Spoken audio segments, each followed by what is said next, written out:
দর্শকরা, বিধানসভা নির্বাচন আর বেশি দেরি নেই। বিধানসভা নির্বাচনের আগে বিভিন্ন দল প্রার্থী বাছাইয়ের একটা প্রক্রিয়া শুরু করেছে। আমি মাঝে মাঝে ভাবি, বা অনেকেই বলেন যে প্রার্থী কিরকম হওয়া উচিত, কি ধরনের লোকের প্রার্থী হওয়া উচিত।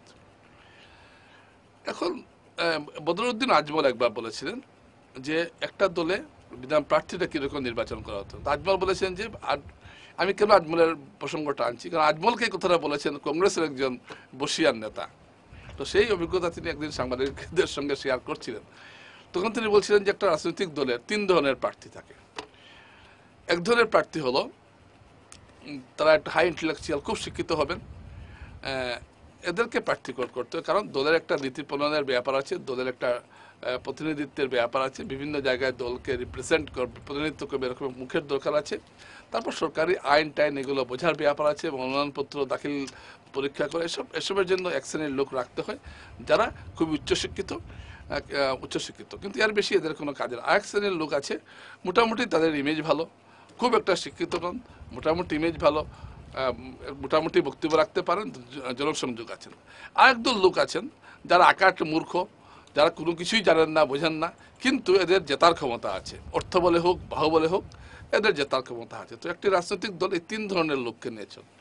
তো আমি দেখলাম যে আজমলের এই বক্তব্যটা সঠিক, কারণ আমি বিভিন্ন নির্বাচনে যে প্রার্থী বাছাই করা হয় তার একটা বিশ্লেষণ করে আমি দেখলাম যে এই কথাটা পুরোপুরি ঠিক। আপনি প্রতিটি দলে দেখবেন এক শ্রেণীর লোক, একদল প্রার্থী দেওয়া হয় যারা, যে পশ্চিমবঙ্গ মমতা ব্যানার্জি দেখবেন আপনি, যে তিনি ফিল্ম স্টার, বড় বড় জাজ বা বিশাল বিশাল অধ্যাপক, এদেরকে 42টা তার লোকসভা আসন, তো ধরুন 10-15টার মতো আসন এদের এই ধরনের লোকদের জন্য তিনি ছেড়ে দেন, যাতে এরা লোকসভা এবং রাজ্যসভায় গিয়ে দলের বক্তব্যটাকে উপস্থাপন করতে পারেন। কংগ্রেস এই ধরনের, বিজেপি এই ধরনের করে থাকে। তো এটা একটা প্রার্থী বাছে। তো এটা হলো রাজনৈতিক দলগুলোর নিজস্ব ব্যাপার। তো আরেকটা কথা, তো প্রশ্ন উঠতে পারে, তো খুব শিক্ষিত লোককে টিকিট দিলে কি হয়? এ সম্বন্ধে আজমল একটা বলেছিলেন যে খুব শিক্ষিত লোকদের দেখা যায় কি, ধরুন খুব উচ্চশিক্ষিত লোক, তিনি ভালো চাকরি করছেন, রিটায়ার্ড করেছেন, তো তাকে যখন কোনো একটা এলাকায়, ধরুন তিনি তার বাড়ি মনে করুন কাঠিগড়া, তো কাঠিগড়ায় যখন তাকে টিকিট দেওয়া হবে, দেখা যায় কি তিনি কাঠিগড়ার সন্তান ঠিকই, কাঠিগড়ার উচ্চশিক্ষিত সন্তান, কিন্তু কাঠিগড়ার মানুষের সঙ্গে তার কোনো সম্পর্ক নেই। তিনি বাইরে বাইরে চাকরি করেছেন, শিলচরে ছিলেন, গুয়াহাটিতে ছিলেন, অমুক জায়গায় ছিলেন, স্থানীয়দের সঙ্গে তার কোনো যোগাযোগ নেই। তো তাকে টিকিট দিলে দল নির্ঘাত হারবে। সুতরাং উচ্চশিক্ষিত হলেই যে দলকে টিকিট দিতে হবে এমন নয়, দল তাকেই টিকিট দেবে যার জনসংযোগ রয়েছে, যার যে জেতার ক্ষমতা রাখে। এখন জেতার ক্ষমতা কে রাখে?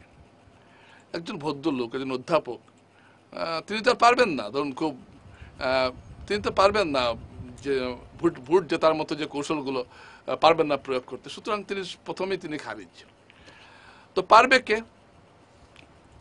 যে লোকটা দলের সংগঠনের সঙ্গে জড়িত রয়েছে দীর্ঘদিনে, তার ক্ষমতা রয়েছে। সংগঠনের সঙ্গে অনেক লোক দীর্ঘদিনের সঙ্গে জড়িত রয়েছেন ঠিকই, কিন্তু দেখা যায় তিনি তার দলীয় মহলে পরিচিত, কিন্তু ভোটারদের মধ্যে তার তেমন একটা পরিচিতি নেই। তিনি যা কিছু করেছেন দলকে একটা অফিসের মতো মনে করেছেন, তিনি শুধু দলের কাজ করেছেন, দলের আজ্ঞাবহ একজন কর্মী মাত্র।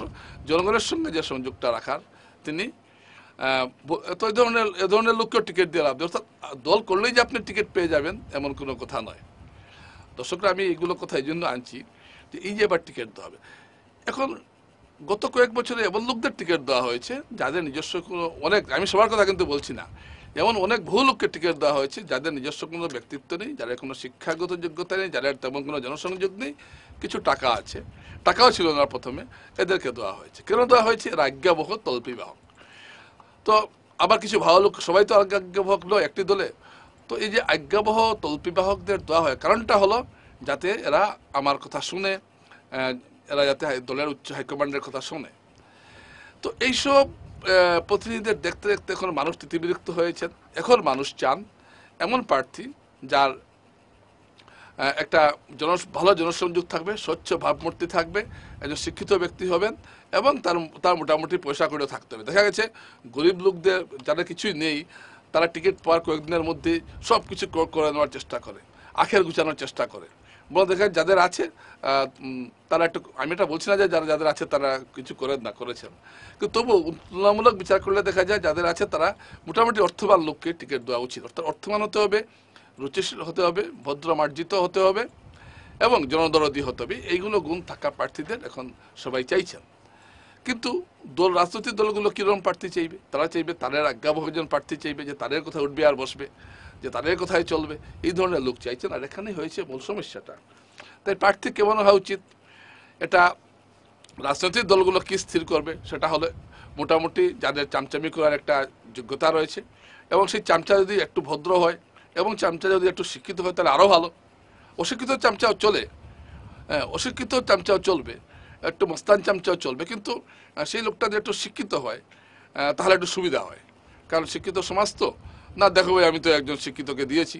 সেই শিক্ষিতরা যদি একটু সন্ডাগুন্ডা টাইপের হয় এবং কিছু যদি পয়সা কামাবার মতো যদি 3-4টা ধান্দা জানতে পারে তো আরও ভালো হয়। এই ধরনের সর্বগুণ সম্পন্ন প্রার্থী সাধারণত খোঁজা হয় বা হবে। কিন্তু এসব দেখতে দেখতে মানুষ এখন খুব বিরক্ত হয়ে পড়েছেন। এটা কিন্তু রাজনৈতিক দলগুলোর বুঝতে হবে। এখন মানুষ চাইছেন যে যেটা আপনাদেরকে একটু আগে বললাম, যে যোগ্য প্রার্থী। যোগ্য কি? শিক্ষিত তো হতেই হবে এবং সঙ্গে দেখতে হবে তার ভাবমূর্তিটা উজ্জ্বল থাকতে হবে এবং তার মোটামুটি তিনি দেখুন দুর্নীতি করেন না এরকম লোক তো খুঁজে পাওয়া মুশকিল। তো মানুষ এটা বুঝে নিয়েছেন। তাই মোটামুটি সৎ, অত সৎ না হলেও চলবে, মোটামুটি সৎ প্রার্থী চাইবেন। একেবারে মহাচুর প্রার্থী চাইছেন না কেউ, কিন্তু দেখা যায় এদের এই গুরুত্ব বেশি হয়। তো এই ধরনের লোক চাইছেন। এবং জি হুজুর কর্ণওয়ালা, যাদেরকে প্রার্থী টিকিট দেওয়ার ক্ষেত্রে জি হুজুর কর্ণওয়ালাদের খুব গুরুত্ব দেওয়া হয়, এটা যাতে বন্ধ হয়, একটু সম্ভ্রান্ত প্রার্থী সবাই চাইবেন। তো প্রার্থীর যে এই গুণাবলী থাকা দরকার, রাজনৈতিক দলগুলোকে এটা চাইছেন। এবং প্রার্থীকে জনসংযোগ তেমন রাখতে হবে। প্রার্থী জিতে গেলেন, তারপর তিনি ভুলে গেলেন, ফোন ধরলেন না মানুষের, এই ধরনের অনেক আছেন। এসব তো করলে হবে না। মানুষ কি প্রার্থী এমন দিতে হবে যা একটা, এবং বিধানসভার যিনি প্রার্থী হবেন তাকে বুঝতে হবে যে তার খালবিল নালা বানানো তার কাজ নয়, তিনি এলাকার বৃহত্তর স্বার্থের কথাটা বিধানসভায় তুলবেন এবং সেই তোলার মতো কণ্ঠস্বর তার থাকতে হবে। সেই কণ্ঠস্বর কার থাকবে? একজন শিক্ষিত ব্যক্তির থাকবে। একজন, আমি সাংঘাতিক শিক্ষিত বলছি না যে একদম ডিগ্রির পর ডিগ্রি আর গিয়ে কিছু বললেন না, বিধানসভায় মৌন রইলেন, এরকম না।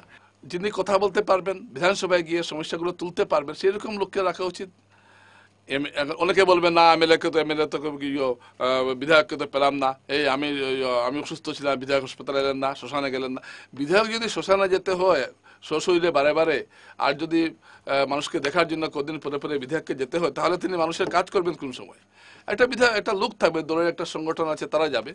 কিন্তু বিধায়কের মূল কাজটা হলো যে এলাকার জন্য কিছু আনা, মানুষের বড় একটা সমস্যা হলে সেটার সমাধান করা। এটা এটা এটা হলো বিধায়কের কাজ। কিন্তু উল্টোটা দেখা যায়। তো তাই রাজনৈতিক দলগুলো যখন মোটামুটি একজন লোকের স্বচ্ছতা, শিক্ষিত ভাবমূর্তি এইসব দেখে যখন টিকিট দেবে, তখন জনগণের আশা এবং আকাঙ্ক্ষা পূরণ হবে। জনগণ তাদের মনমতো প্রতিনিধি পাবেন। যাকে তাকে এনে ঠেলে দিলাম, সিম্বলের জুড়ে তাকে জিতিয়ে নিলাম, তারপর মানুষের কোনো কাজ হলো না, এটা হয় না। এটা মানুষকে অপমান করা। এই কথাটা রাজনৈতিক দলগুলোকেও বুঝতে হবে। এবং যারা টিকিটের দাবি করেন তাদেরও বুঝতে হবে যে আমি কি সেই টিকিটের দাবির উপযুক্ত। এখন কি হয়েছে, তিনি বলবেন যে অমুক যদি পারে ক্লাস 8 পাস হয়ে এবং কোনো ধরনের যোগ্যতা না থাকা সত্ত্বেও আমি কেন পারবো না। সত্য কথা এটাই তো হচ্ছে, কিন্তু এটা হওয়া উচিত নয়। রাজনীতিতে স্বচ্ছ ভাবমূর্তির শিক্ষিত ধনবান বা একটু কম ধনবান লোকরা আসেন। একেবারে গরিব লোক রাজনীতিতে আসতে পারে, আছে, কিন্তু দেখা গেছে এগুলো ক্ষেত্রে তার পিছনে যদি খুব জনসমর্থন না থাকে তাহলে অন্যরকম হয়ে যায়। তো মোটামুটি স্বচ্ছ ভাবমূর্তি এবং শিক্ষিত মানুষের রাজনীতিতে আসাটা খুব প্রয়োজন। এবং দল তাদেরকেই, এবং এই লোকটা দলের সদস্য হতে এমন নয়, যে কোনো ব্যক্তিকে তারা আনতে পারেন, তারপর তারা পরিচালনা করবেন। এমন কথা নয় যে বিজেপি কর্মী হলে বিজেপির টিকিট পেতে হবে, কংগ্রেস কর্মী পেলেই কংগ্রেসের টিকিট পেতে হবে, এমন কথা নয়। বহু উদাহরণ আছে, রাজনৈতিক দলগুলো অন্যদের বাইরের লোকদেরও প্রার্থী করেছে। দর্শকরা, আজকে এই বিচারটা আপনাদের সামনে রাখলাম। নমস্কার।